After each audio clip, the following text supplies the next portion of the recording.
Russell Bennett stared at his 6-year-old son, Noah, whose eyes were wide with terror. The boy's small fingers dug into Russell's forearm. "Daddy, we need to hide now," Noah whispered, his voice trembling. Russell knelt down, looking directly into his son's eyes. "What's wrong, buddy?" he asked. "They're coming tonight. I saw them in Mom's phone," Noah replied. A cold feeling settled in Russell's stomach. Vanessa had left for her girls' trip just 3 hours ago. Her Louis Vuitton luggage was packed for what she claimed was a weekend spa getaway with college friends. It was their 15th anniversary in 2 weeks. "Show me what you saw, Noah," Russell said, keeping his voice steady. Noah led him to the master bedroom, where Russell's wife had accidentally left her old phone that she claimed was broken. Noah knew the passcode, Vanessa's birth year, something so obvious Russell almost laughed. "I wanted to play games," Noah explained. But then these messages kept coming. Russell scrolled through dozens of texts between Vanessa and someone saved as work client. The most recent message read, "House empty tonight. Russell has no idea. The kid will be asleep by 9. Russell's jaw clenched. 15 years of marriage, 2 children, and a life built on what he thought was solid ground. The construction business he built from nothing had made them wealthy, providing the 5-bedroom house in an exclusive neighborhood, the vacations, the private schools, all while Vanessa pursued her interior design career that somehow never quite took off despite his connections and financial support. "Noah, go get your sister. Tell her we're playing a special game tonight," Russell said. 8-year-old Lily appeared moments later, rubbing sleep from her eyes. "Daddy, what's happening?" she asked. "We're playing spy tonight," Russell said, forcing a smile. "I need both of you to pack a small bag with your favorite things, just like we practiced for emergency drills, remember?" As the children gathered their belongings, Russell checked the security cameras through his phone app. The property looked quiet. The manicured lawn, the 3-car garage, the infinity pool glimmering under landscape lighting. Nothing out of place. Yet Russell moved to his office, pulled out the hidden safe behind a painting, a wedding gift from his father-in-law, and removed his Glock 19. He hadn't touched it in years, but muscle memory took over as he checked the magazine and chambered around. His mind raced back to his childhood, the trailer park in rural Pennsylvania, the constant moving whenever bill collectors came knocking, his mother's series of abusive boyfriends. He had clawed his way out of that life, building something from nothing. The construction company had been his salvation, his proof that determination could overcome any odds. When he met Vanessa Pearson at a charity gala, her family had old money and connections. He had been dazzled. She represented everything he had fought to achieve: class, stability, legitimacy. Her father, State Senator Dale Pearson, had made it clear Russell wasn't good enough. But Vanessa had defied her family to marry him, or so he'd thought. He called his most trusted employee and friend, Miguel Sanchez, who answered on the first ring. "Boss, everything okay? I need a favor, no questions. Can you meet me at the cabin in an hour? And bring that security specialist you mentioned, the one who doesn't ask questions. On it. Everything all right with Vanessa and the kids?" Russell's voice hardened. "Just meet me there." After gathering the children and their bags, Russell led them to the garage. As they climbed into his Range Rover, he heard the distinctive sound of tires on gravel. Headlights swept across the driveway as a vehicle approached. He instructed the children, who ducked below the windows. Through the security feed on his phone, Russell watched as a black Audi, not Vanessa's, pulled up. A man stepped out, tall, athletically built, wearing an expensive suit. Russell recognized him immediately, District Attorney Anthony Walsh, the rising political star who had been a guest at their dinner parties. The man Vanessa had introduced as an old family friend. Russell's finger hovered over the garage door opener. He could confront them now. Walsh, and whoever else was coming, with his gun and his rage. But Noah's frightened face in the rearview mirror reminded him of what was truly at stake. Instead, He backed the Range Rover out through the side garage door, lights off, and drove away from the house. As they turned onto the main road, a second car passed them. Vanessa's white Mercedes. "Is that Mommy?" Lily asked, peering through the window. "Yes, sweetheart," Russell replied, his voice dangerously calm. "But we're still playing our spy game, so we can't let her see us." His children didn't need to witness what came next, but he would not let this betrayal stand. Russell Bennett had fought too hard for everything he had, and he never, ever forgot those who betrayed him. The Bennett family cabin sat on 20 acres of forested land by Lake Chatsworth, 2 hours from the city. Russell had purchased it 5 years ago as an investment, though Vanessa had shown little interest in roughing it, even in a 3,500-square-foot luxury cabin. Miguel was waiting when they arrived, along with a short, unremarkable man with wire-rimmed glasses who introduced himself simply as Pike. "The kids can sleep in the loft," Russell said after brief introductions. "I've got Netflix on the TV up there." Once Noah and Lily were settled with blankets and cartoons, Russell led Miguel and Pike into the main living area. Floor-to-ceiling windows offered a view of the moonlit lake, but Russell drew the blinds before speaking. "I need information," he said, pouring 3 glasses of bourbon. "Everything on District Attorney Anthony Walsh and his connection to my wife." Pike removed a laptop from his bag. "Timeline for this?" "Yesterday," Russell replied. While Pike began his work, Russell explained the situation to Miguel, who had been with him since the beginning, from their first remodeling job to the multi-million-dollar development company they now ran. "Walsh has political ambitions beyond DA," Miguel noted. "Word is he's being groomed for a gubernatorial run, with backing from the Pearsons," Russell finished. "My in-laws never thought I was good enough for their daughter. 15 years and Dale still introduces me as Vanessa's husband at their country club gatherings." "What's your play here, boss?" Miguel asked. Russell stared into his bourbon. "I need to understand what I'm dealing with first, but I won't lose my children, and I won't be made a fool of." Pike worked through the night while Russell and Miguel strategized. By morning, they had a clearer picture, and it was uglier than Russell had imagined. Walsh and Vanessa's relationship wasn't new. Digital forensics showed communication stretching back 18 months, coinciding with Walsh's appointment as district attorney. But more concerning were the other connections Pike uncovered. Financial transfers from Senator Pearson to offshore accounts linked to shell companies that had recently bid against Bennett Construction for major government contracts. "They're not just deceiving me," Russell realized. "They're trying to dismantle everything I've built." The pieces fell into place. The unexplained contract losses, the sudden regulatory hurdles, the routine audit from the state attorney's office. Vanessa hadn't just betrayed their marriage. She'd been actively undermining his livelihood. "Your wife accessed your home office safe twice last month," Pike noted, showing security footage Russell hadn't known existed. "And there's this." He played a recording of Vanessa's voice. "Daddy's convinced the rezoning will go through next month.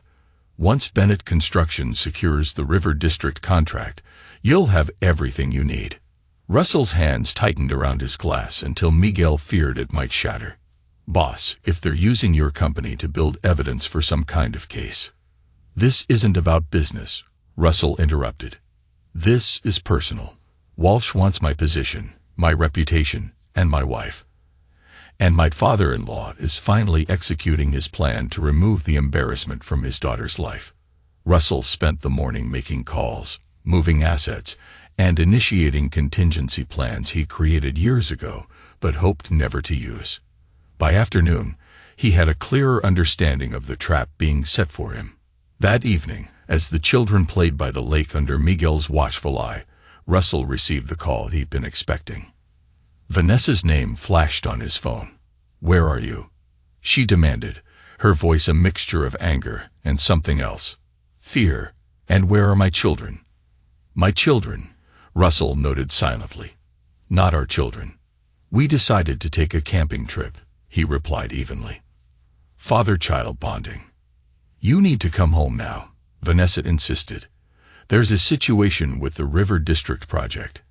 Anthony says. Anthony, Russell interrupted. You mean District Attorney Walsh?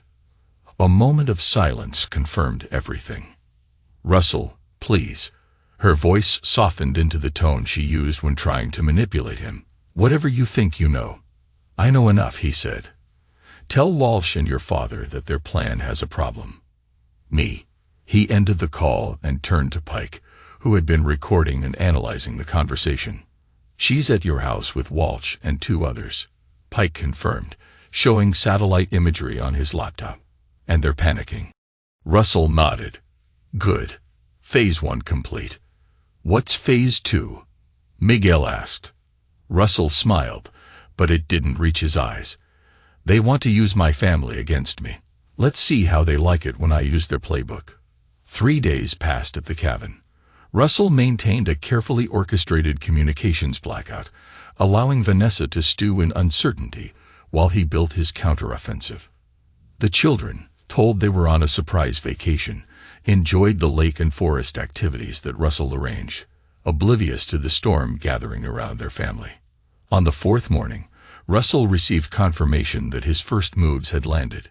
His attorney, Charlotte Winters, a shark in designer clothing who had represented him since his first major construction project, texted a single message, papers filed.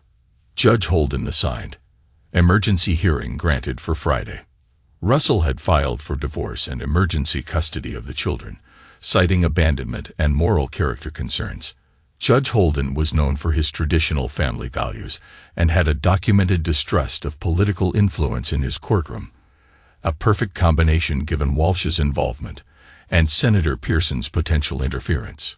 Your wife has made 17 attempts to access your company's servers, Pike reported, showing a digital activity log. And there's been unusual activity at your residential property. Security footage showed men in unmarked vans removing items from Russell's home office. Walsh appeared in several frames, directing the operation while Vanessa paced in the background. They're getting desperate, Russell observed, which means they're getting careless. A call from an unknown number interrupted them. Russell answered on speaker. Bennett. His voice was ice. Mr. Bennett, this is Special Agent Teresa Delgado with the FBI's Public Corruption Division. The woman's voice was professional, but carried an edge of urgency.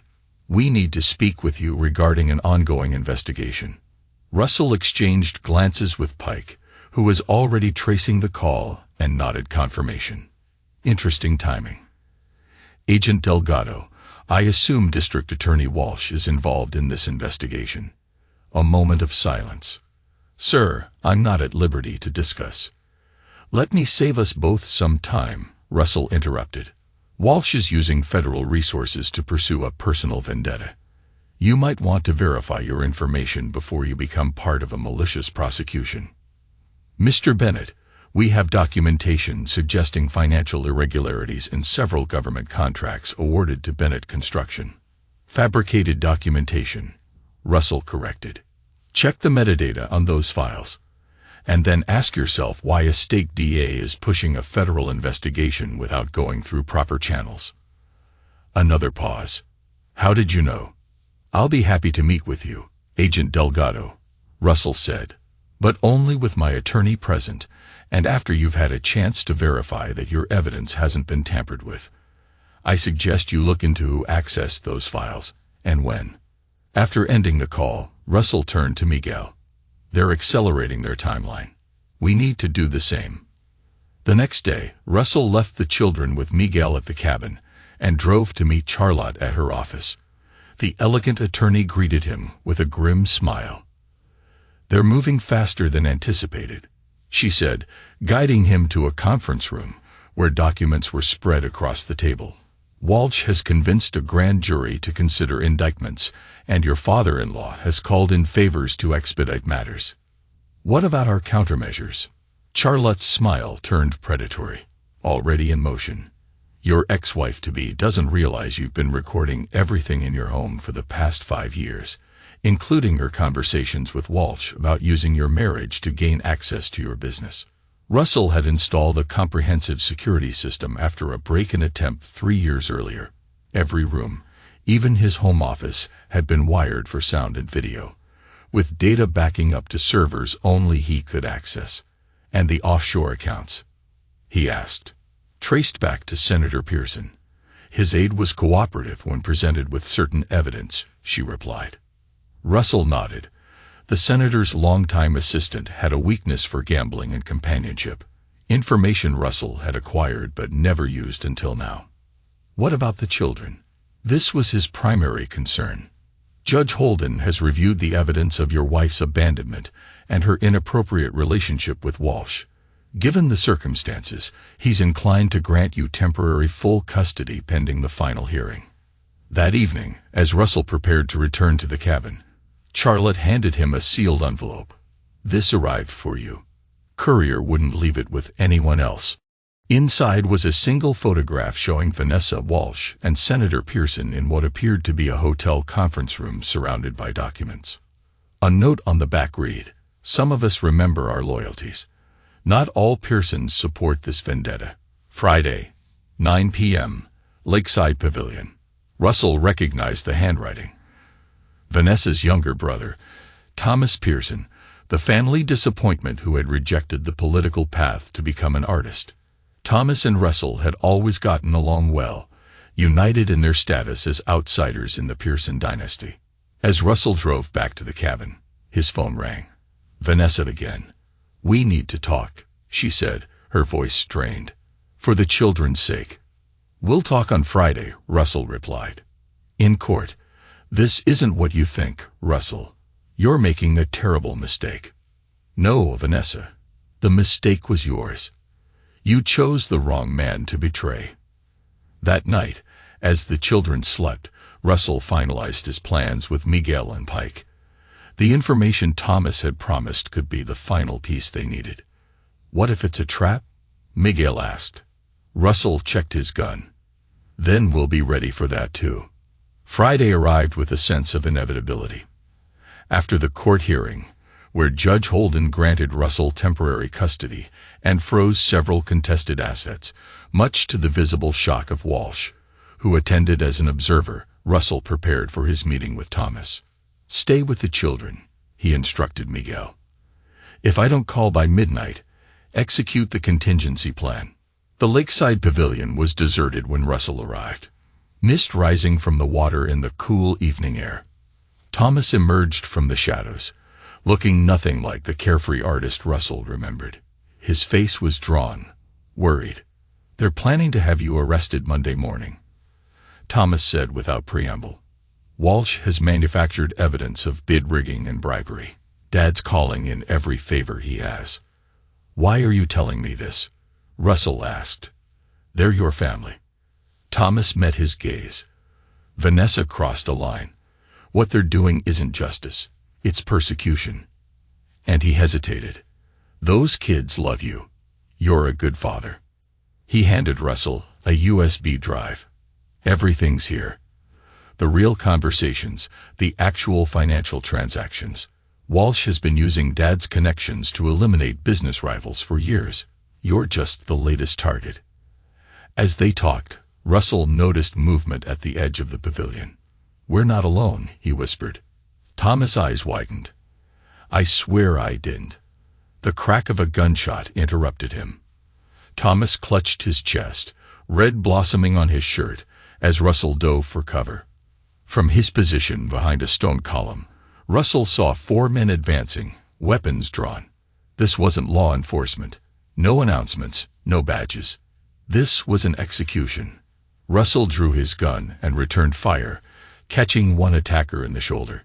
He grabbed the wounded Thomas and retreated toward the water, where he had docked a small boat as a secondary escape route. "Stay with me," Russell urged as he helped Thomas into the boat. "Who sent them?" Russell asked. "Not Vanessa," Thomas coughed, blood speckling his lips. "She doesn't know how far they're willing to go," Thomas gasped, his voice rough. As Russell started the motor and sped away from the shore, more shots followed them across the water. The pavilion receded into darkness, But Russell knew this was just the beginning. The real war was about to begin. The safe house on the outskirts of town had once been a foreclosure property that Russell's company had renovated and kept off the books. It was modest, nothing like the mansion he shared with Vanessa, but it was secure and untraceable. Thomas Pearson lay on a bed in the spare room, his breathing shallow. The bullet had missed his heart, but punctured his lung. Russell's contact, a former combat medic who now worked for cash and discretion, had stabilized him, but warned that Thomas needed a hospital. "He won't make it another day without proper medical care," the medic said, packing his supplies. Russell pressed a thick envelope of cash into the man's hand. "Can you arrange transport? Somewhere they won't ask questions or report to the authorities." The medic hesitated, then nodded. "I know a place. Private clinic, runs a cash-only operation for people who need to stay under the radar, but it'll cost you." Money isn't the problem. After the medic left to make arrangements, Russell sat beside Thomas, who drifted in and out of consciousness. "Why did you really help me?" Russell asked during one of Thomas's lucid moments. Thomas's pale face contorted in pain as he shifted. "Lily has my eyes." "Pearson eyes," he coughed. "Did you ever wonder why?" The implication hit Russell like a physical blow. He stared at his brother-in-law, understanding dawning in his expression. "Lily is my daughter," Thomas confirmed weakly. "One night, years ago, Vanessa was angry at you, came to my studio, said she wanted to hurt you where it would matter most." Russell's mind raced back 8 years. The major contract in Dallas. He had been gone for weeks, coming home only on weekends. Vanessa had been distant upon his return, but he attributed it to the stress of his absence. "Why tell me now?" "Because Lily deserves better than Vanessa," Thomas whispered. He gripped Russell's wrist with surprising strength. "And you've been a real father to her. Better than I could be." The revelation should have destroyed Russell. Instead, it crystallized something in him. Lily was his daughter in every way that mattered. Blood was irrelevant. He had raised her, loved her, shaped her life, just as his own stepfather had done for him, after his biological father abandoned their family. "Does Walsh know?" Russell asked. Thomas shook his head. "No one knows except Vanessa and me. And now you." Before Russell could respond, his phone vibrated with a text from Pike. "FBI at primary residence. Walsh present with warrant." Simultaneously, a call came in from Miguel. "Boss, we've got trouble. Someone tracked your phone. There's movement on the access road to the cabin." Russell's mind shifted into tactical mode. "Get the children out. Emergency extraction plan. Now," Russell ordered, his tone sharp and unwavering. He turned back to Thomas. "I'll have someone move you to the clinic within the hour. This location may be compromised." Thomas grabbed his arm again. "The USB. It has everything. But Walsh has a contact in the U.S. Attorney's Office. Lawrence Drake. He's the one pushing the federal case." Russell nodded. "Rest. I'll handle it." After making arrangements for Thomas, Russell destroyed his phone and switched to one of several burner phones he kept ready. The attack at the pavilion had escalated matters beyond what he'd anticipated. This wasn't just about destroying his reputation or taking his company. They were trying to eliminate him entirely. 2 hours later, Miguel arrived at a second safe house with Noah and Lily, both sleepy and confused. "Where are we, Daddy?" Lily asked, her eyes, Pearson eyes, Russell now realized, heavy with interrupted sleep. "Another part of our adventure," Russell assured her, pushing aside the turmoil Thomas's revelation had created. "You're both being very brave." Once the children were settled in a bedroom, Miguel updated Russell. They came in force. 4 SUVs, multiple men, not police, private security, professionals. They searched the cabin, but cleared out when they found it empty. "And the tracker?"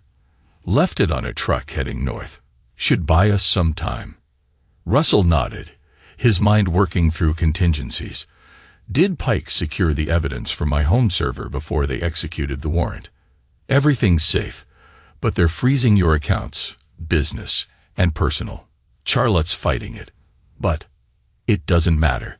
I prepared for this. Russell had maintained emergency funds in gold, crypto, and cash for years, a habit from his insecure childhood that Vanessa had mocked as paranoid. What about the children's documents? Got them from the secure storage unit. Passports, birth certificates, everything. Russell checked his watch. Nearly midnight. We move at dawn. I need you to deliver something to Agent Delgado at the FBI. You trust her? No, but I trust her ambition. Pike's background check shows she's been passed over for promotion twice in favor of less qualified male agents with better connections. She'll use this case to advance if she sees a clear winner. Russell spent the night preparing 2 packages. The first contained a carefully curated selection of evidence from Thomas's USB drive, enough to raise serious questions about Walsh and Senator Pearson, but not enough to resolve the case without Russell's cooperation. The second package he prepared for Charlotte.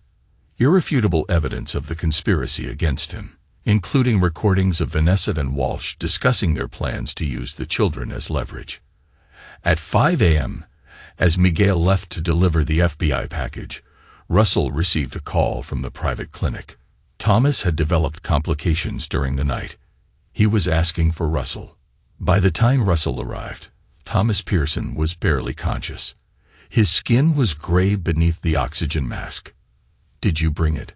Thomas whispered when they were alone. Russell produced the item Thomas had requested during their brief phone conversation, a voice recorder. "I need to make a statement, a legal confession." For the next 20 minutes, Thomas detailed everything. The conspiracy between Walsh and Senator Pearson to destroy Russell's reputation and business, the attack at the pavilion, and the truth about Lily's parentage. His voice grew weaker as he continued, but his determination never wavered. "I know my father," Thomas rasped. "He won't stop until Russell is destroyed or dead. Anthony Walsh is the same. They're cut from the same cloth. Power is all that matters to them." When he finished, Thomas removed the oxygen mask despite Russell's protest. "One more thing. My apartment. There's a safe behind the Jackson Pollock knockoff. Combination is Lily's birthday. Everything else you need is there." Thomas's monitor began to alarm as his vitals destabilized. The last words he spoke before medical staff rushed in were, "Protect her, Russell. Protect them both." Thomas Pearson died at 6:42 a.m. The doctors cited complications from his gunshot wound, but Russell suspected the truth was more sinister. Someone had gotten to him, perhaps a nurse or orderly paid to ensure Thomas wouldn't testify. As Russell left the clinic, his burner phone rang. It was Charlotte. "They've issued a warrant for your arrest," she said without preamble. "Charges include fraud, racketeering, and now obstruction of justice. They're claiming you've kidnapped the children. Have they frozen the offshore accounts?" "Not yet. Your contingency planning is holding for now." "What about Judge Holden?" "They've moved for a different judge, claiming bias. Hearing scheduled for Monday." Russell processed this. "And Vanessa?" Charlotte's voice hardened. "Playing the devastated mother for the press. She's hired her own side as family friend and legal advisor. Senator Pearson is calling for a multi-agency task force to find you and the children. Make sure the custody recordings reach Judge Holden's chambers directly and file an emergency motion citing threats to the children's safety. Use the pavilion shooting as evidence." After ending the call, Russell drove to Thomas's apartment. The building was quiet in the early morning hours, no sign of surveillance. Using the key Thomas had given him months ago for emergencies, Russell entered and quickly located the safe. Inside was another USB drive, a handwritten journal, and legal documents, including a paternity test confirming Thomas as Lily's biological father, and a will naming Russell as the guardian of Thomas's daughter, Lily Bennett, in the event of his death. Thomas had prepared for this possibility. He had known the risks of standing against his father and Walsh. As Russell gathered the materials, his burner phone rang again. This time, it was Pike. "You need to see something," the security specialist said. "Sending a video link now." The footage showed a press conference. Vanessa stood at a podium, tear-streaked but composed, with Walsh and Senator Pearson flanking her supportively. "I fear for my children's safety," she was saying, her voice breaking convincingly. "My husband has become increasingly paranoid and volatile in recent months. His business troubles have affected his mental state, and now he's taken my babies. Please, Russell, if you're watching this, bring Noah and Lily home. They need their mother." Russell watched, cold fury building, as Walsh stepped forward. "We have reason to believe Mr. Bennett may be attempting to flee the country with the children," the DA announced gravely. "All airports and border crossings have been alerted. We implore anyone with information to come forward." Senator Pearson spoke next, his patrician features arranged in an expression of concern. "As a father and grandfather, I am devastated by this situation. I am offering a $100,000 reward for information leading to the safe return of my grandchildren." The performance was masterful. Concerned mother, supportive authorities, generous grandfather. They had effectively painted Russell as a dangerous, unstable kidnapper, but they had made one critical mistake. "They don't know Thomas is dead," Russell realized, speaking to Pike. "And they don't know what he told me. It's time to change the game." Russell's next move required precision timing. After arranging secure accommodations for the children with Miguel's sister, a retired teacher who lived off the grid in a small mountain community, he prepared to leverage the evidence Thomas had provided. "They're expecting me to run," Russell told Miguel during their encrypted video call. "So instead, I'm going to walk right through the front door." "You realize that's suicide," Miguel responded, concern evident in his voice. "Not if we control the narrative." Russell's plan involved a dangerous gambit.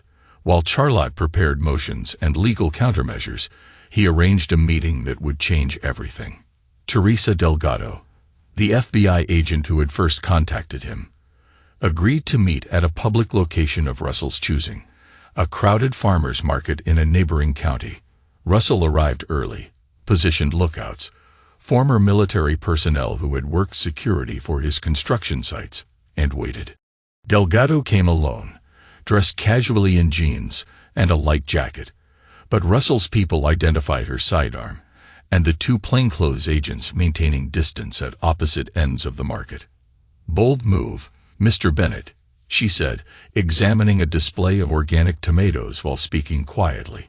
"Half the law enforcement in the state is looking for you, yet here you are, without backup from the local PD or U.S. Marshals."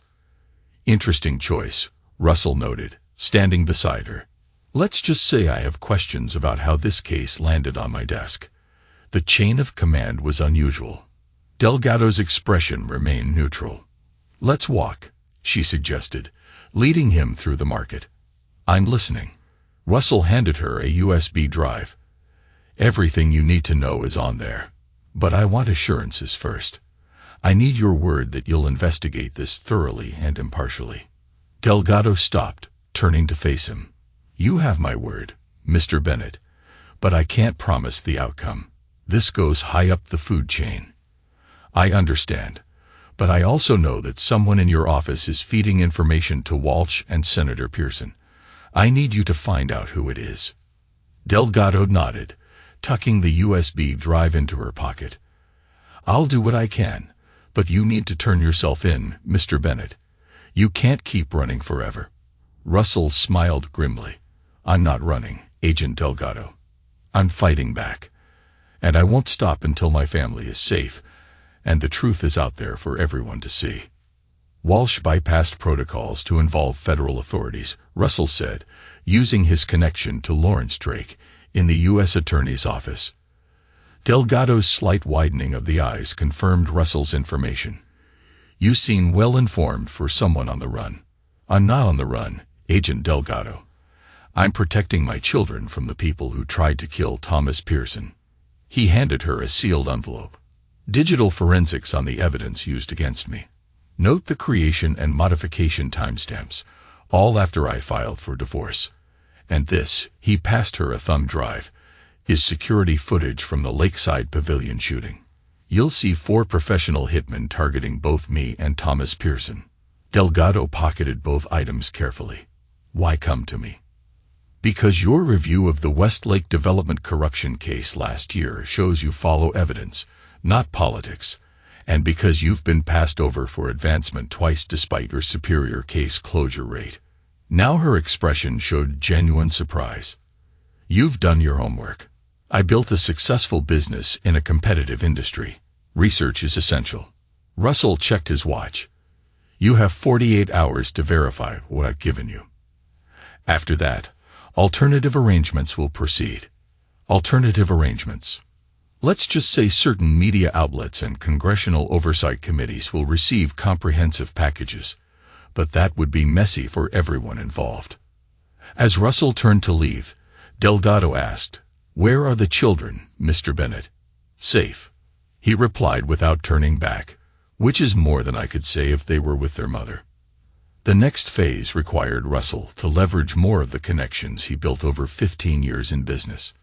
By evening, he had arranged a meeting with Lawrence Drake's former law partner, a man with his own reasons to distrust the ambitious federal prosecutor. Martin Graves welcomed Russell into his home office with a grim expression. "You're taking an enormous risk coming here." "No greater than the one you took when you called me," Russell replied. The attorney's unexpected contact had come earlier that day. A message relayed through Charlotte indicating that Graves had information about the case against Russell. "Drake is compromised," Graves stated bluntly, pouring 2 fingers of scotch for each of them.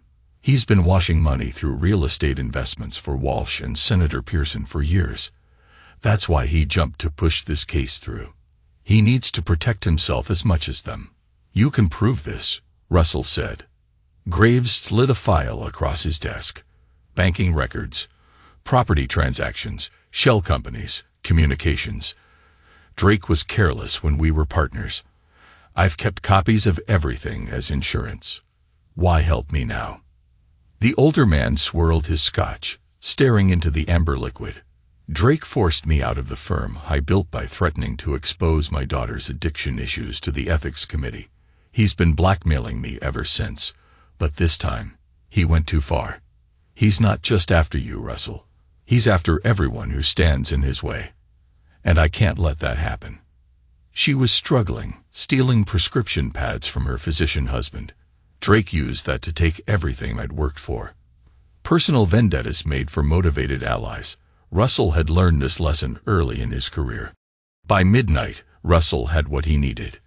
Documented evidence of the prosecutor's corruption that would strengthen Agent Delgado's investigation and potentially turn Drake into a cooperating witness against Walsh and Senator Pearson. The following morning brought news that shifted the dynamics further. Thomas Pearson's death had been reported, attributed to a hunting accident with no mention of gunshot wounds or the clinic where he had actually died. Senator Pearson announced the tragic news himself, praising his beloved son and using the press conference to renew calls for finding his missing grandchildren. The fabricated story confirmed Russell's suspicions. They were actively covering up the attempted murder at the pavilion, which meant they would go to any length to prevent the truth from emerging. It was time to accelerate his plan. Charlotte arranged an emergency hearing with Judge Holden, closed to the public due to sensitive matters involving minors. When Russell appeared in the judge's chambers with his attorney, the court security officers were prepared, having been briefed personally by the judge. "Mr. Bennett," Judge Holden began gravely, "you understand that there are warrants for your arrest." "Yes, Your Honor, and I'm prepared to address them after ensuring my children's safety." For the next hour, Russell and Charlotte presented evidence of the conspiracy against him, including Thomas Pearson's recorded death testimony, the financial connections between Walsh, Senator Pearson, and Prosecutor Drake, and the custody documents naming Russell as Lily's legal guardian following Thomas's death. Judge Holden, a man known for his careful deliberation, made an uncharacteristically swift decision. "I am extending the emergency custody order and sealing all records in this case, pending investigation of these serious allegations. He fixed Russell with a stern look. "However, Mr. Bennett, you will need to surrender to authorities to address the criminal charges." "I understand, Your Honor. I'm prepared to surrender to the FBI, specifically to Agent Teresa Delgado, once my children are placed in protective custody beyond the reach of those who would harm them." The judge considered this request. "I will arrange for court-appointed guardians with no connection to any party in this case. The children's location will remain confidential, known only to this court and the appointed guardians." It wasn't ideal, but it was better than the alternative. Russell agreed to the terms. As Russell left the courthouse through a service entrance arranged by the judge, Charlotte's phone rang. Her expression darkened as she listened. "They've moved against your company," she reported after ending the call. "Federal agents are seizing assets and freezing accounts. They're claiming evidence of money laundering and racketeering." Russell's jaw tightened. "We expected this. It's part of their plan to destroy me financially. But we have contingencies in place. The real question is, how did they know about the hearing?" Charlotte shook her head. "I don't know. But we need to assume there's a leak somewhere. We can't trust anyone outside this room." Russell nodded, his mind racing. "Then we stick to the plan. I surrender to Delgado, and we let the evidence speak for itself. But we need to be ready for whatever they throw at us next, because this is far from over." State regulators have suspended all Bennett construction projects pending investigation. They're executing search warrants at your offices right now. Russell had anticipated this. Miguel will handle it. The contingency plans are in place. What he hadn't anticipated was the news report that greeted them when they reached Charlotte's car. On her dashboard screen, breaking news showed Vanessa being escorted from her home on a stretcher, apparently sedated, with Walsh grimly informing reporters that the stress of her children's abduction had caused a breakdown requiring hospitalization. "They're setting up an insanity defense for her," Charlotte realized. "If evidence starts pointing to her involvement, they'll claim she was manipulated while mentally vulnerable." Russell watched the performance with cold detachment. "They're adapting. So will we." That evening, after arranging for the children to be transferred to the court-appointed guardians, Russell prepared for the most dangerous part of his plan. He would surrender to Agent Delgado, placing his faith in the evidence he had provided and the additional leverage he had arranged. But first, he had one more card to play. Using a secure line established by Pike, Russell connected with Maria Pearson, the senator's wife of 40 years, and Vanessa's mother. The call was brief but effective. By the following morning, Mrs. Pearson had withdrawn $50 million from family accounts and publicly announced her separation from the senator, citing irreconcilable moral differences. The timing couldn't have been coincidental, nor could the specific amount, exactly matching recent transfers to offshore accounts linked to Walsh and Drake. As Russell prepared to surrender, Miguel called with news from the business front. "They found nothing in the office raids," he reported. "All the documentation was clean, just as you ensured it would be. But they're freezing the company assets anyway." "What about Project Lazarus?" Russell asked, referring to their contingency company. "Fully operational. The key clients have already signed with the new entity. Bennett Construction may be on ice, but Phoenix Development is taking over all essential operations with the same teams, just as you planned." Russell allowed himself a small smile. Years of preparing for worst-case scenarios were finally paying off. "What about our friend in Washington?" he asked. Congressman Turner received the package. His office confirmed he'll be calling for a special investigation into Walsh and Senator Pearson's activities related to the state contracting process. It was all coming together. But Russell knew the most dangerous moments in any operation were when victory seemed within reach. That was when people grew careless, and Russell Bennett never grew careless.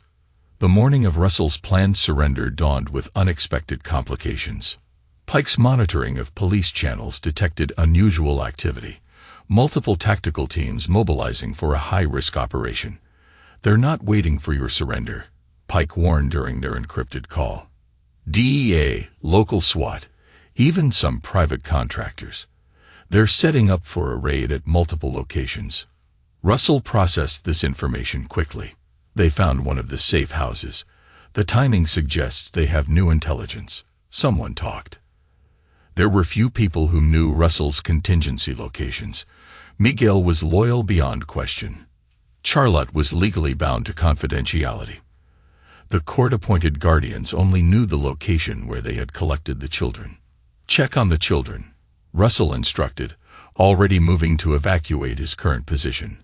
Make sure the judicial protective order is being enforced. Within minutes, Pike confirmed the children were secure in their court-mandated placement. But the news wasn't entirely positive. Judge Holden has been temporarily removed from the case, Pike reported. Administrative reassignment due to case overload. New judge is Franklin Morris. The name triggered immediate alarm. Morris was known to be close to Senator Pearson. They had attended the same law school and belonged to the same exclusive clubs. They're making their move, Russell realized. Delgado must have been overruled or sidelined. A call to Charlotte confirmed his suspicions. DEA claims they received an anonymous tip linking you to money laundering through your construction projects, she reported. They've convinced a federal judge to issue new search warrants for all known associates and properties. Anonymous tip, Russell repeated sarcastically. Walsh is getting desperate. Russell. Charlotte's voice took on a rare note of personal concern. They're throwing everything at this. Using multiple agencies means they can claim jurisdictional confusion if anything goes wrong during your apprehension. The implication was clear. This wasn't just an arrest operation. It was potentially an elimination. Russell made his decision. Tell Delgado, I'm moving up our meeting. Send her the coordinates for location 3. And Charlotte, activate the nuclear option. The nuclear option was Russell's final contingency, a comprehensive data package containing all evidence of corruption, attempted murder, and conspiracy, set to automatically release to major media outlets, oversight committees, and rival political figures if Russell didn't enter a specific code every 24 hours. As Russell navigated to the new meeting location, an abandoned warehouse his company had purchased for redevelopment, Pike provided updates on the tactical team's movements. They were converging on his previous locations, still unaware of his current position. Agent Delgado arrived alone as requested. Her government-issued sit-in parking discreetly at the service entrance. Russell watched from a security feed as she exited her vehicle, hand near but not on her holstered weapon. The tension was unmistakable as she glanced around, scanning for threats, before stepping deeper into the shadows of the warehouse entryway. Russell approached, emerging from the gloom with hands visible, the atmosphere thick with anticipation. Clear, Pike confirmed after scanning for electronic surveillance. But she's wearing a wire. Expected, Russell replied. Let her in. Delgado's expression registered surprise when she found Russell waiting calmly at a table with documents spread before him. You're earlier than planned, she noted, remaining standing. Circumstances changed. Multiple tactical teams are currently raiding locations associated with me. DEA involvement suggests someone's manufacturing drug connections to justify a more aggressive approach. Delgado's face revealed nothing, but she didn't deny his assessment. I was informed of the operation an hour ago. Different task force, separate chain of command. Convenient, Russell observed. Judge Holden's removal and the new raids happening simultaneously suggests coordination at a high level. Why call me here, Bennett? If you know about the operations, you know I can't stop them. Russell pushed a file toward her. Thomas Pearson's paternity test confirming he's Lily's biological father. His legal will naming me as her guardian. And most importantly, his detailed testimony about the conspiracy between Walsh, Senator Pearson, and Lawrence Drake. Delgado scanned the documents, her professional composure slipping momentarily. This changes the custody angle, but not the financial crimes you're charged with. Check the last file, Russell directed. Complete banking records showing how Drake laundered money through real estate transactions for Walsh and Pearson. The same pattern, They try to fabricate against me. As Delgado reviewed the evidence, her phone buzzed repeatedly. She checked it with growing concern. Your tactical teams hit empty locations, Russell surmised. Now they're wondering where their prey disappeared to. This isn't a game, Bennett. People could get hurt if this escalates. It stopped being a game when they tried to hurt Thomas Pearson and me at the pavilion. Russell leaned forward. You have a choice, Agent Delgado. Follow the actual evidence where it leads, or become part of a corrupt prosecution that's rapidly falling apart. Delgado studied him for a long moment. If I take you in now, I can guarantee your safety during processing. Not good enough.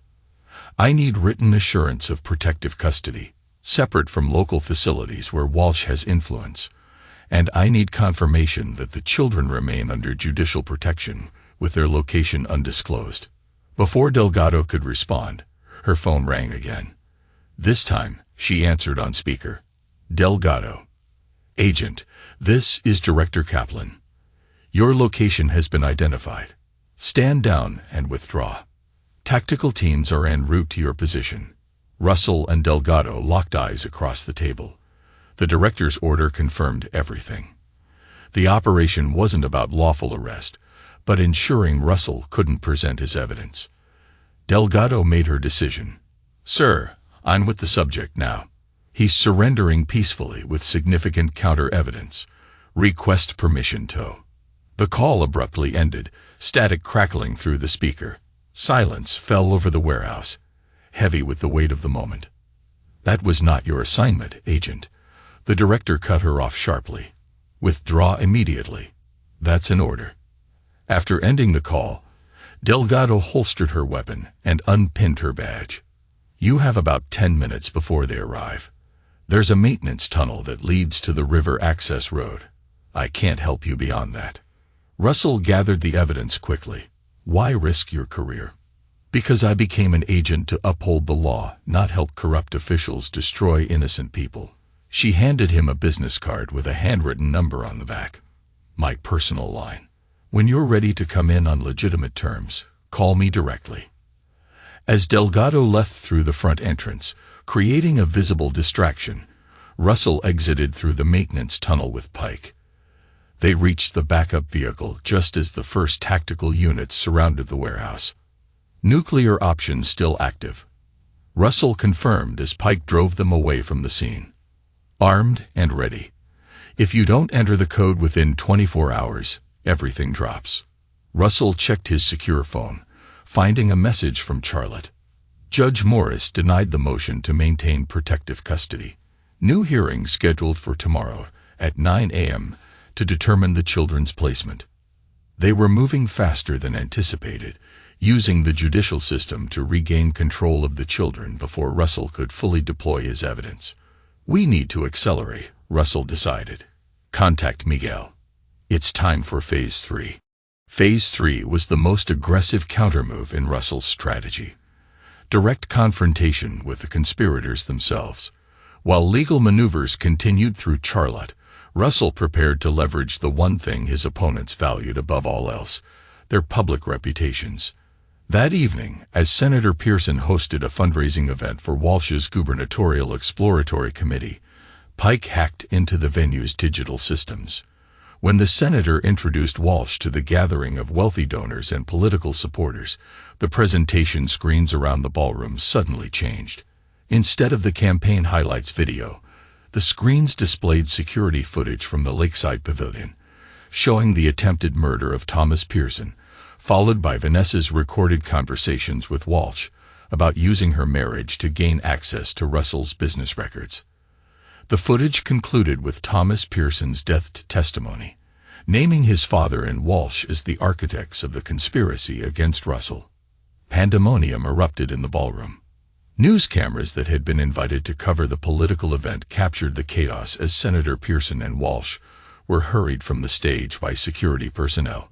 Within hours, the footage was trending across social media and news networks, with commentators questioning the shifting narrative of Thomas Pearson's death and the legitimacy of the charges against Russell Bennett. As the night unfolded, Russell watched the media coverage from a secure location, his expression grim but satisfied. The first phase of his counterattack was complete. Now it was time to force the conspirators into a corner where they would either fight back with everything they had or crumble under the weight of their own corruption. By midnight, Charlotte reported that Judge Morris had recused himself from the custody case, citing public perception concerns. The case reverted to Judge Holden's docket, and the protective custody order for the children was reinstated. The tide was turning, but Russell knew his opponents were cornered rather than defeated, and that made them more dangerous than ever. The final confrontation was approaching, and Russell Bennett was ready to end this war on his terms. The dawn broke with news that shocked even Russell. Overnight, Lawrence Drake had been found dead in his home, an apparent suicide with a typed note confessing to evidence tampering and corruption. The timing was too convenient. The circumstances were too neat. They're eliminating loose ends, Russell told Miguel during their secure call. Drake knew too much and was a potential weak link. Boss, this is getting serious. If they're willing to take out a federal prosecutor. They'd been serious from the beginning. Russell interrupted. This just confirms what we're dealing with. The alleged suicide created a new complication. Drake's confession included claims that he had been manipulated by Russell, who supposedly threatened his family to coerce him into providing false evidence against Walsh and Senator Pearson. It was a clumsy attempt to discredit the evidence Russell had gathered, but it was enough to create confusion in the media narrative. Some outlets were already questioning whether the footage displayed of the fundraiser had been doctored. Russell needed to move quickly before the momentum shifted again. The nuclear option, releasing all evidence publicly, would ensure the truth emerge. But it might not be enough to protect him and the children from immediate retaliation. He needed leverage that would make direct action against him too costly for his enemies. The answer came from an unexpected source. Maria Pearson, the senator's estranged wife, requested a meeting through Thomas's art dealer, a neutral third party whom Russell had met several times at gallery openings. They met at the dealer's private studio, with Pike providing security and surveillance from a distance. Maria Pearson had aged gracefully into her 60s, her silver hair and tailored suit projecting the dignified image expected of a political spouse, but her eyes held a hardness Russell had never noticed before. Thomas contacted me before he died, she said without preamble. He told me everything. About Lily, about the conspiracy against you, about what Dale and Walsh were planning. Yet you said nothing, Russell observed, keeping his tone neutral. Maria's composed expression didn't waver. I've been married to Dale Pearson for 40 years, Mr. Bennett. I learned long ago when to speak and when to prepare silently. She opened her handbag and removed a small device that looked like a compact external hard drive. This contains 40 years of insurance, recordings, financial records, correspondence. Dale never believed a woman my age would understand technology well enough to document his activities. Russell accepted the device cautiously. Why give this to me? Because Thomas trusted you with his daughter. Her voice caught slightly before she regained control, and because Dale has forgotten the most important rule in politics. You never leave witnesses, especially not the ones who share your bed. The device contained exactly what Maria had promised. Decades of damning evidence about Senator Pearson's corrupt dealings, including several that implicated Walsh and other powerful figures. More importantly, it contained recent communications discussing the Bennett problem and the need for permanent solutions. With this final piece, Russell had everything he needed, but delivering it required perfect execution. Agent Delgado agreed to meet again, this time at the FBI field office with her direct supervisor present. The supervisor, Assistant Director Kemp, was initially skeptical, but became increasingly disturbed as Russell and Charlotte presented the comprehensive evidence, including Maria Pearson's recordings and documentation of Lawrence Drake's suspicious death. This goes beyond local corruption, A.D. Kemp concluded after reviewing the materials.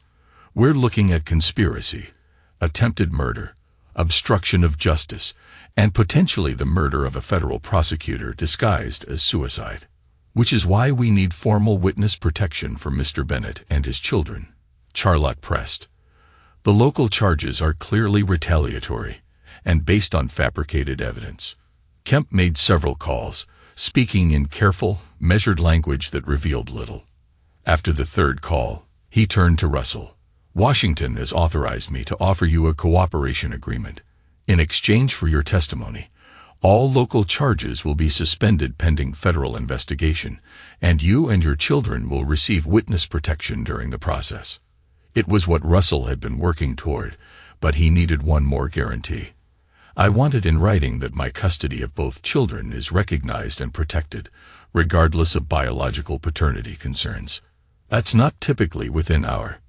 Those are my terms, Russell stated firmly. I have evidence that could bring down half the political establishment in this state. I think that warrants some accommodation. By evening, the agreement was finalized. Russell would testify before a federal grand jury. All local charges would be suspended. And most critically, Noah and Lily would remain in his custody with federal protection.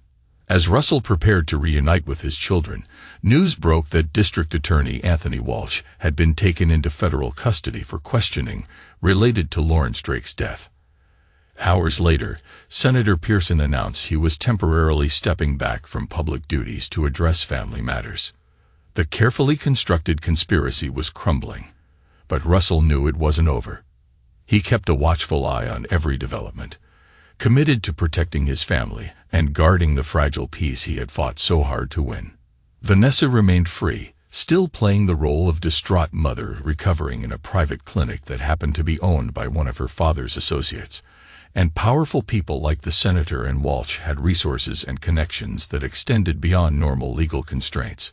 The final phase of Russell's plan addressed these loose ends. Using Maria Pearson's evidence and Thomas's testimony, Charlotte filed motions to completely terminate Vanessa's parental rights based on evidence of conspiracy against Russell and endangerment of the children. Simultaneously, Russell's media contacts received anonymous packages containing evidence of Vanessa's active role in the conspiracy, including text messages orchestrating the timeline of false allegations and discussing how to leverage the children against Russell. The public narrative shifted dramatically. Vanessa was no longer portrayed as the victim, but as an active participant in a corrupt scheme. Her tearful press conferences were contrasted with her own damning words and text messages and recorded conversations. 3 days after entering federal protection, Russell received word that Vanessa had fled the private clinic. Her whereabouts were unknown, but international flight alerts had been triggered for all airports and border crossings. "She won't get far," Agent Delgado assured him during their daily briefing. "Her accounts are monitored. Her passport is flagged." Russell wasn't so certain. "She has her father's resources, and she's proven more calculating than anyone realized." His instincts proved correct. That night, as Russell and the children settled into their temporary protected residence, a comfortable house on a military base, security alarms triggered throughout the facility. "Stay with the children," Russell instructed the assigned FBI protective detail as he moved to the secure room designated for emergencies. Through the security feeds, Russell watched as base security intercepted an unauthorized vehicle at the main gate. When they approached, the driver sped off, crashing through the barrier and leading military police on a brief chase that ended with the vehicle disabled by a security measure. The driver was Vanessa. "How did she find this location?" Agent Delgado demanded when she arrived 30 minutes later. The answer emerged during Vanessa's interrogation. She had placed a tracking device in Noah's favorite stuffed dinosaur, something so personal Russell would never leave it behind during their moves. "She was always smart," Russell acknowledged when informed of this detail. "Just not as smart as she thought." Vanessa's desperate attempt to reach the children provided the final evidence needed to terminate her parental rights. Judge Holden, reviewing the comprehensive case file, including the tracking device and base security breach, issued a permanent order granting Russell sole legal and physical custody of both children. With the order in place and every avenue of threat neutralized, Russell finally allowed himself a moment of fragile relief. The storm had passed, and for the first time in months, he could envision a future defined not by fear, but by hope and the bonds of the family he had fought so fiercely to save. When confronted with the federal case building against her, Vanessa made one last attempt to salvage her situation, offering to testify against her father and Walsh in exchange for leniency. "Let her," Russell told the federal prosecutors. "She deserves whatever life she creates for herself after this." With Vanessa's cooperation, the federal case expanded rapidly. Within weeks, Senator Pearson, Anthony Walsh, and several associates were indicted on multiple charges ranging from corruption and evidence tampering to conspiracy to commit murder. The man who had once looked down on Russell as not good enough for his daughter now faced the prospect of spending his remaining years in federal prison. 6 months passed. The federal case against Senator Pearson, Walsh, and their associates proceeded methodically, with new charges added as more evidence emerged. Several officials implicated in the corruption scheme accepted plea deals, further strengthening the prosecution. Russell and the children remained under protective custody, but with increasing freedoms as the immediate threat diminished. Noah had adapted remarkably well, treating their situation as an extended adventure. Lily, more perceptive at her age, sometimes asked difficult questions about her mother and why they couldn't go home. "Sometimes people we love make bad choices," Russell explained during one such conversation, holding his daughter close. "But that doesn't change how much I love you." "Am I still your real daughter?" Lily asked, revealing she had overheard conversations she shouldn't have. Russell looked into her eyes. Pearson eyes.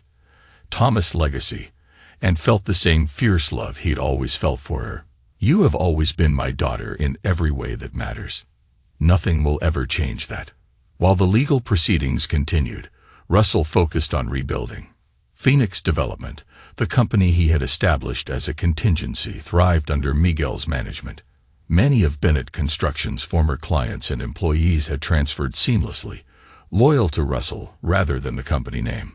Charlotte worked tirelessly to unfreeze Bennett Construction's assets, arguing successfully that they had been improperly seized based on fabricated evidence.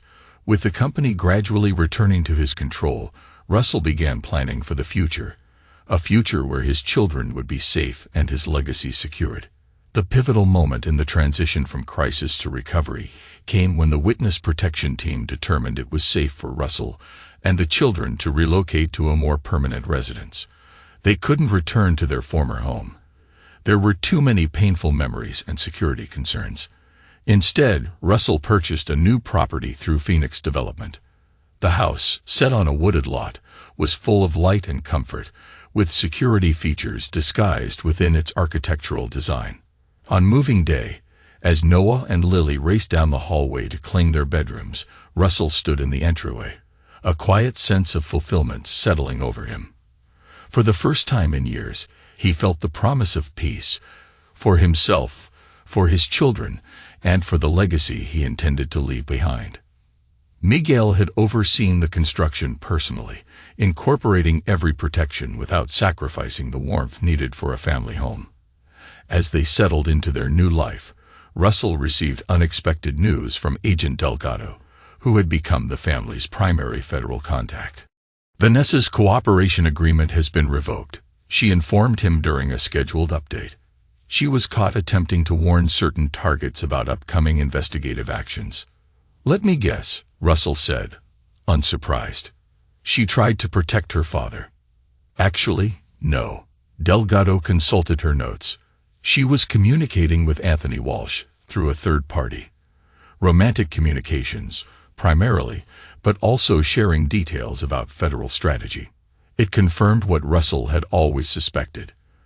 Vanessa's relationship with Walsh had been genuine, not merely a political alliance. In her mind, Walsh represented the power and status she had always valued above loyalty or ethics.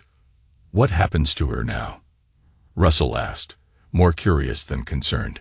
"She's being charged as a co-conspirator without the benefit of her cooperation agreement. The evidence from Maria Pearson's records alone is enough for a substantial sentence." Russell nodded, feeling nothing but a distant pity for the woman he had once loved. "And Senator Pearson?" "Declining a plea deal, maintaining his innocence despite overwhelming evidence. His wife's testimony has been particularly damaging. Maria Pearson had emerged as a compelling witness, describing decades of observing her husband's corrupt activities while collecting evidence. Her dignified presence on the witness stand contrasted sharply with the senator's increasingly desperate denials.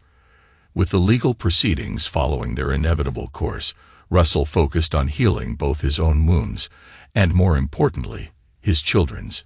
He arranged for family therapy with a specialist in trauma recovery, participated in every session, and created new routines and traditions to replace those tainted by betrayal. Noah thrived in his new school, making friends easily and excelling in sports. Lily struggled more, occasionally withdrawing into herself or experiencing nightmares, but gradually she responded to the stability and love Russell provided consistently. On Lily's 9th birthday, Russell presented her with a special gift, a small painting Thomas had created specifically for her, recovered from his studio after his death. The abstract piece captured something essential about both father and daughter, vibrant colors emerging from darkness, creating something beautiful and resilient.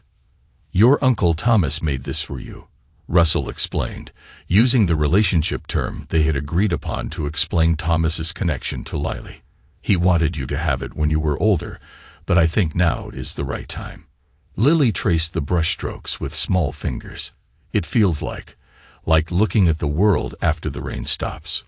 Russell smiled, feeling a quiet sense of hope. "That's exactly what Uncle Thomas wanted you to see. Even after the hardest storms, there's always something beautiful to look forward to." Russell nodded, recognizing that Thomas's artistic intention was perfectly captured in his daughter's perception. That's exactly what he wanted to show, beauty after storms. As the birthday celebration continued, with Noah enthusiastically helping Lily open her other presents, Russell reflected on their journey. The family wasn't conventionally perfect, marked by loss, betrayal, and painful truths, but it was real and built on something stronger than the false foundation of his marriage had been. The following week brought a development Russell had been anticipating. Senator Pearson, facing overwhelming evidence and the prospect of spending the rest of his life in prison, finally accepted a plea agreement, 25 years with no possibility of parole in exchange for testimony against the remaining conspirators. Anthony Walsh, seeing his political patron abandon him, quickly followed suit, accepting 18 years while attempting to shift the primary blame to the senator. Vanessa, without the benefit of either man's support or a cooperation agreement of her own, received 12 years for her role in the conspiracy, evidence tampering, and the federal charges related to her security breach at the military base. The legal chapter was closing, but for Russell, one important matter remained unresolved.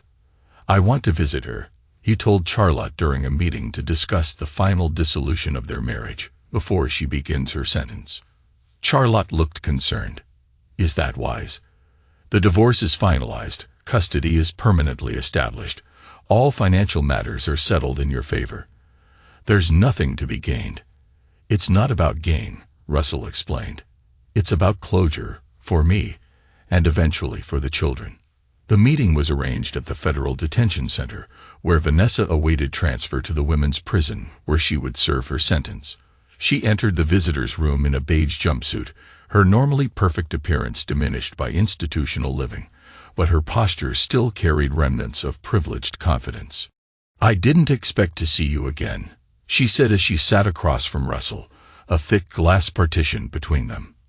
"Neither did I," he acknowledged. "But there are things that need to be said, for both our sakes." Vanessa studied him, searching for weakness or sentiment. Finding neither, she asked, "How are the children?"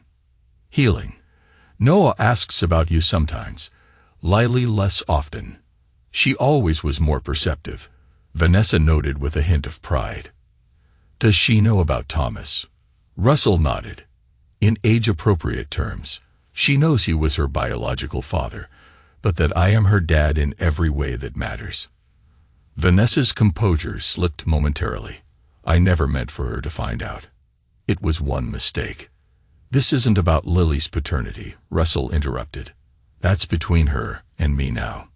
This is about understanding why." Vanessa considered the question, perhaps the first honest reflection she'd undertaken. "At first, it was my father. He never accepted you, never believed you were worthy of our family name. He kept pushing me to find a way out that wouldn't embarrass him politically." "And Walsh?" Russell prompted. "Anthony represented everything my father wanted for me. Pedigree, political connections, ambition. When we reconnected at that fundraiser, it felt like glimpsing the life I was supposed to have." "So you decided to destroy me," Russell stated flatly. Vanessa shook her head. "It wasn't supposed to go that far. Just enough evidence of financial improprieties to give me leverage in a divorce. Then things escalated. My father and Anthony saw an opportunity to eliminate a business rival and political outsider simultaneously. And Thomas was his death part of the plan." Pain flickered across Vanessa's features. "I didn't know they would. I never wanted Thomas hurt.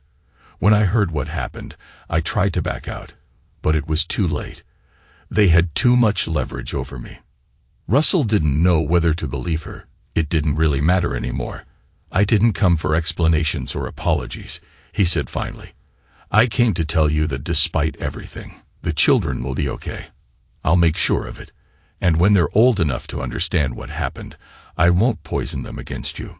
The truth will be enough." Vanessa's mask cracked completely, tears welling in her eyes. "I did love you once, Russell, before ambition and resentment corrupted everything." "I know," he acknowledged. "That's what makes all of this tragic rather than merely criminal." As Russell stood to leave, Vanessa pressed her palm against the glass. "Will you bring them to visit?" Eventually, Russell considered the request. "That will be their choice when they're older. I won't keep them from you, but I won't force them either." Vanessa nodded, accepting the fairness of his position. "You're a better parent than I ever was. I see that now. Too late." Russell didn't respond to the compliment. Instead, he said, "Goodbye, Vanessa," with a finality that closed 15 years of shared history. As he walked out of the detention center into the bright sunlight, Russell felt a weight lift. Not completely, but significantly. The conversation hadn't been about forgiveness. Some betrayals went too deep for that. But it had been about recognizing the end of one chapter and the beginning of another. Russell Bennett had survived the conspiracy to destroy him. More than survived. He had emerged stronger, wiser, and more determined to protect what truly mattered. The war was over. Now came the peace. Hard-won. Imperfect, but real. 5 years passed, transforming wounds into scars, still visible, but no longer bleeding. Russell's business empire had not only recovered but expanded beyond its previous scope. Phoenix Development had absorbed the rehabilitated assets of Bennett Construction, creating a diversified corporation with interests stretching across commercial development, residential communities, and infrastructure projects. Noah, now 11, had grown into a confident, athletic boy who excelled at team sports and inherited his father's natural leadership abilities. Lily, 14, showed remarkable artistic talent, Thomas's genetic legacy finding expression through Russell's nurturing. Her paintings had already won regional competitions, drawing attention from art schools interested in her future development. The family had found a new rhythm. Their home buzzed with the energy of the children's friends, school activities, and the comfortable routines that created stability after chaos. Russell had dated occasionally. Charlotte had even tried setting him up with her college roommate, but he remained focused primarily on his children and rebuilding his life on his terms. Senator Pearson had died in prison 3 years into his sentence, a heart attack, according to official reports. Anthony Walsh continued serving his sentence, his political ambitions permanently destroyed. Vanessa remained incarcerated, though her sentence had been reduced slightly for good behavior and cooperation in subsequent investigations. Russell had kept his word about the children's relationship with their mother. When Noah expressed interest in visiting Vanessa during his 10th birthday, Russell arranged it without prejudice or discouragement. Lily had declined similar opportunities, stating simply that she wasn't ready yet. Russell respected both decisions equally. The 5th anniversary of what the family now called the upheaval found Russell in his home office, reviewing final plans for Phoenix Development's most ambitious project yet, a mixed-use urban renewal development that would transform a neglected section of the city into affordable housing, green spaces, and community resources. Miguel entered with architectural renderings for the project centerpiece, a community art center that would bear Thomas Pearson's name, honoring the man whose sacrifice had helped save Russell and the children. The Thomas Pearson Center for the Arts. Miguel read from the proposed dedication plaque. Perfect tribute, boss. Russell nodded, studying the design that incorporated elements of Thomas's artistic style into the building's architecture. He deserved better than what happened to him. This ensures he's remembered for his talent, not his family's corruption. As they reviewed the remaining details, Russell's secure phone, a habit he'd maintained since the crisis, signaled an incoming call from Agent Delgado, now promoted to assistant director. "Bennett," he answered, still using the crisp professional tone reserved for official contacts.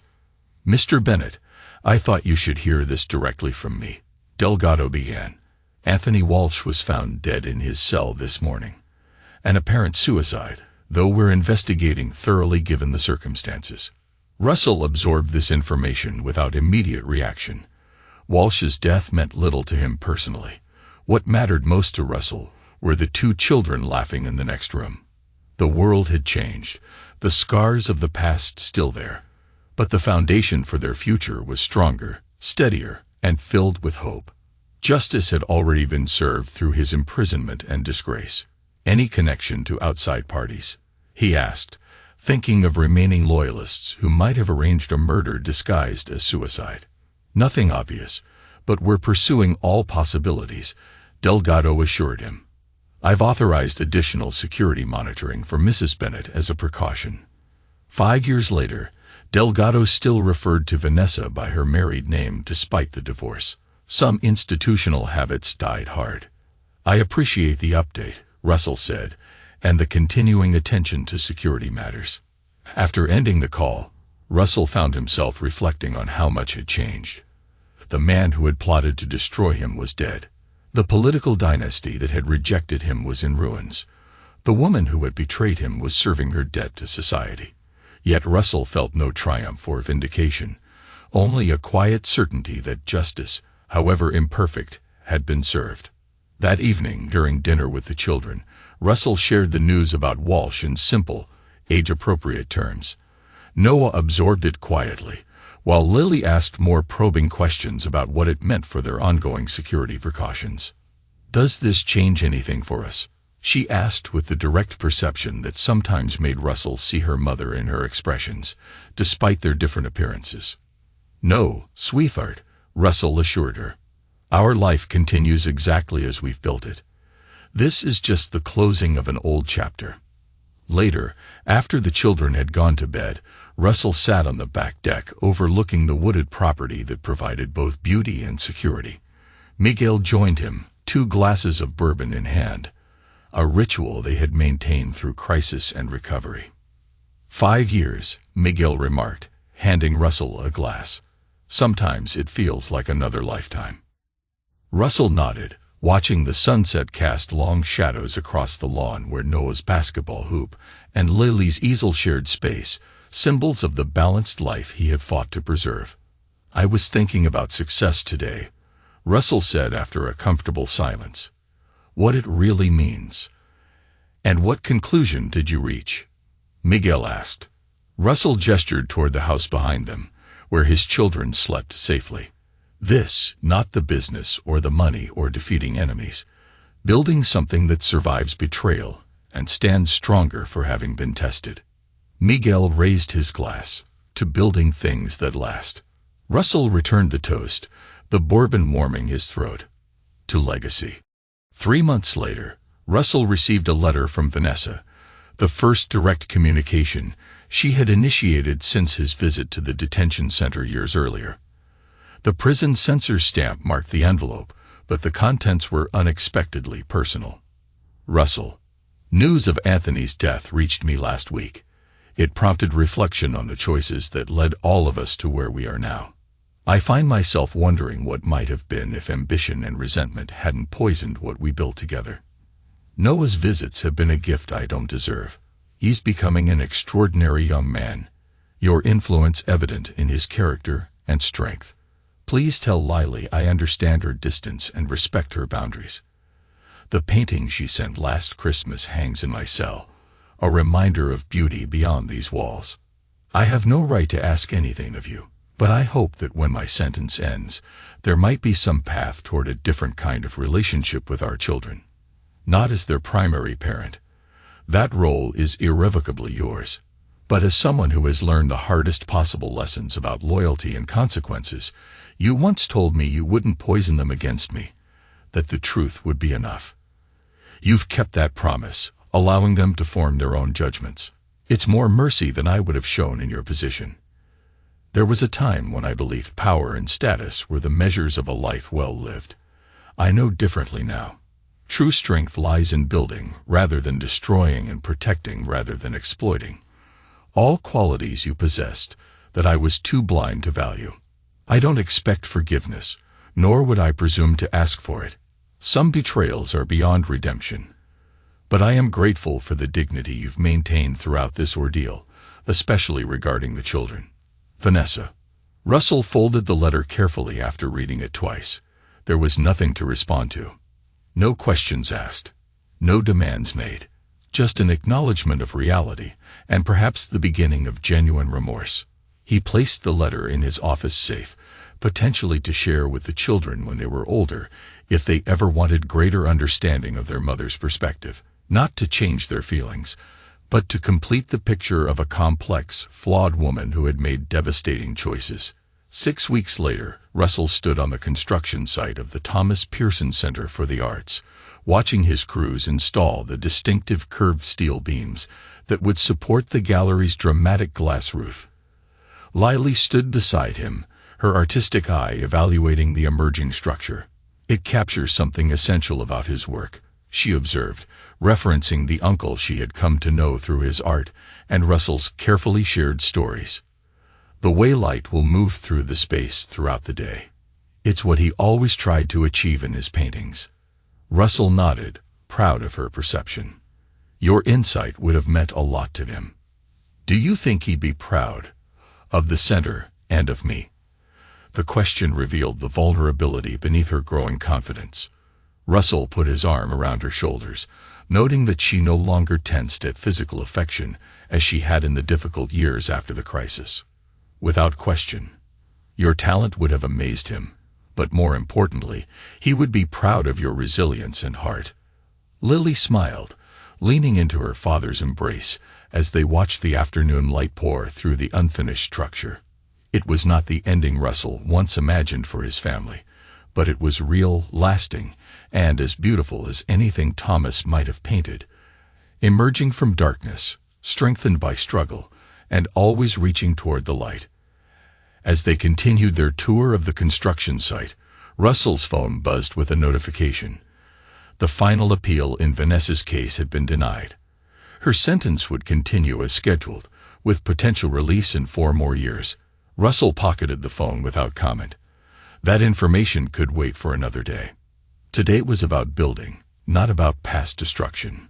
Today was about Lily's connection to the artistic legacy in her blood, about Noah's excited plans to organize a basketball tournament for the center's opening, about the community that would benefit from this space for generations. The conspiracy that had nearly destroyed Russell Bennett had ultimately failed. Not only had he survived, but he had emerged with a clearer understanding of what truly mattered, not revenge or even justice, but the legacy he created through his children and his work. The foundation of that legacy wasn't wealth or power. It was integrity, resilience, and the unwavering determination to protect what he valued most.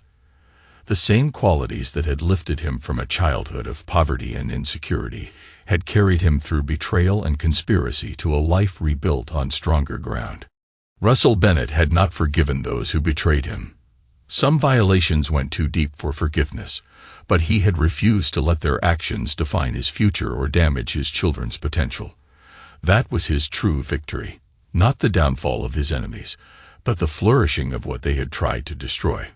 As Russell and Lily walked back to the car, Noah called from school, excited about scoring the winning point in his basketball game. The ordinary miracle of a child's joy, preserved despite extraordinary circumstances, was the achievement Russell valued above all others.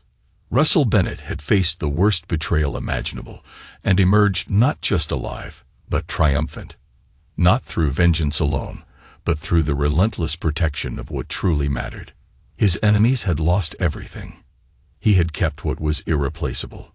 That was a victory worth building a life upon.